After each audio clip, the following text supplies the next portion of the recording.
నమస్తే వెంకటకృష్ణ గారు. తులసిరెడ్డి గారు, మీరు వినే ఉంటారు కదా, నేను పట్టాభి గారికి చెప్పాను, మీరు ఆల్రెడీ దీన్ని నోటీస్ చేసే ఉంటారు.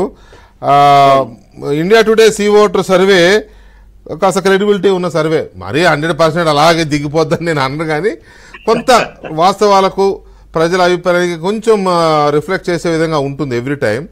ఇప్పుడు టీడీపీకి 17, వైసీపీకి 8 స్థానాలను ఇస్తున్నారు. 45% ఓట్లు వారికి, 41% ఓట్లు వీరికి అని చెప్పారు. సో దీని మీద మీ అనాలిసిస్ ఏమైనా చెప్తారా? అంటే ఈ సర్వే జనవరి 15 నుంచి జనవరి 31 మధ్య జరిగినట్టుగా నేను చూశాను. జనవరి 15 జనవరి 31 మధ్య. అవును. కాబట్టి ఆనాటికి చతుర్ముఖ పోటీ ఉంటుందనే యాంగిల్లో చేశారు. అప్పటిలో చతుర్ముఖ పోటీ అంటే సరే, కాంగ్రెస్, బీజేపీ, వైకాపా, టీడీపీ గాని, టీడీపీ జనసేన గాని, కాబట్టి చతుర్ముఖ పోటీ ఉంటుంది అనే కోణంలో అప్పుడు సర్వే చేశారు. కానీ ఇప్పుడు వాతావరణం వచ్చేసి చతుర్ముఖ పోటీ కాదు, త్రిముఖ పోటీ వాతావరణం వచ్చింది. ఇప్పుడు ఈ రోజు పరిణామాలు, చంద్రబాబు నాయుడు గారిని బీజేపీ వాళ్ళు పిలవడము, ఈయన పోవడము, మరి అది ఏం జరిగిందో కానీ పూర్తిగా ఓవరాల్ గా చూస్తే ఇది చతుర్ముఖ పోటీ కాదు, త్రిముఖ పోటీ కోణం వస్తుంది. కాబట్టి ఇది డెఫినెట్ గా దీని మార్పులు, ఆ యొక్క రిజల్ట్ కి వచ్చేసి మార్పులు, చేర్పులు, కూర్పులు ఉండడానికి అవకాశం ఉంది. That is number 1. రెండవది వచ్చేసి ఇంకా 3 నెలలు ఉంది.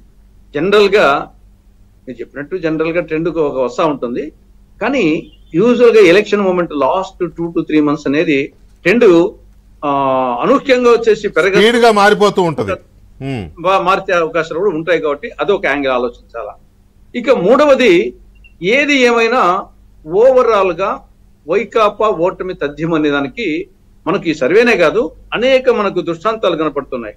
మన తిరుపతిలో జగన్మోహన్ రెడ్డి జనరల్ గా వచ్చేసి వైనాట్ 175 అనేవాడు, నేను వచ్చేసి సంతోషంగా దిగిపోతాను అని ఆయన చెప్పడం అంటే అది మానసికంగా అతని మైండ్ లో ఏదో వచ్చేసి ఓడిపోతామనే భయము ప్రజలకే కాకుండా అతనికే పట్టుకుని చెప్పి అర్థం కావడం. రెండవది, ఎమ్మెల్సీ ఎన్నికల్లో చూశాడు, 3 ప్రాంతాల్లో పట్టభద్రుల ఎమ్మెల్సీ ఎన్నికల్లో ఓడిపోవడము. తర్వాత ఈ సర్వేనే కాకుండా అంతకుముందు సర్వే రిపోర్ట్లు, ప్రశాంత్ కిషోర్ సర్వే రిపోర్ట్ లో కూడా 25 మంది మంత్రుల్లో 20 మంది ఓడిపోతారని చెప్పడము. తర్వాత ఆయన ప్రత్యక్షంగా సభలు చూస్తున్నాడు. ఆయన సభలు ఎక్కడికి పోయినా గతంలో ప్రతిపక్ష నాయకుడిగా ఉన్నప్పుడు కలకల్లాడేటి, ఇప్పుడు వెలవెలబోతున్నాయి. అది ఆయన చూస్తున్నాడు. పార్టీ ఇచ్చినటువంటి ఏ కార్యక్రమానికి ఫెయిలే. మన ఆడుదాం ఆంధ్ర గాని, బస్సు యాత్ర గాని అన్ని ఫెయిల్ అయిపోతున్నాయి. అంటే ఓవరాల్ గా అన్ని వర్గాలలో మెజారిటీ వచ్చేసి రైతులు, వ్యవసాయ ప్రధాన రాష్ట్రము, రైతులు రగిలిపోతున్నారు, ఉద్యోగులు ఉడికిపోతున్నారు, మహిళలు మండిపోతున్నారు, సర్పంచులు చూస్తున్నాము సలసలా కాగిపోతున్నారు, కాంట్రాక్టర్లు వచ్చేసి కసితో ఉన్నారు. కాబట్టి సమాజంలోని ఆల్మోస్ట్ అన్ని వర్గాల వాళ్ళ వ్యతిరేకత ఆయనకు కనపడతా ఉంది. దీనికి తోడు కేసీఆర్